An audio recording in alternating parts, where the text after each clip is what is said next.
Məhəbbət, Sevda, hanı məhəbbət? Neyirsən məhəbbəti?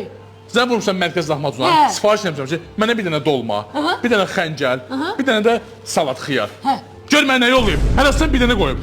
Düz qoyub da nə göndərməli idi ki? Sevda, Hə. o məhəbbət harada gizlədimsənsə, mən onu tapacam. Muskilis, məhəbbət, ambarmışı kimi elə gözlənir ki, hələm elə oğlan onu tapa bilmir. Məhəbbət elə bir oğlan da beynimi çöndərmə. Sevda, Hə. nə olursa mən o məhəbbətin başda oynatacam. Məhəbbət elə bir oğlan deyir. Məhəbbət qohum əqrəba arasında it milçəyi kimi at çıxardı. Başa düşdün? Qapıdan qovursan bacadan girir, bacadan qovursan qapıdan girir. Başa düşdün? Til gözümün qabağından. Hardasan ay? Ambarmışım. Az ambarınmış zaten necə görünmür ha. Hay can. Ne nerede o? Sən necə də ağıllısan.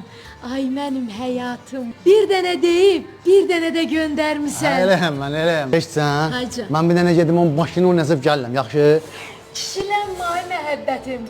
Onsuz da səni hamı yaxşı tanıyır. Ay yaxşı, bura gəl, az bura gəl. Hayca.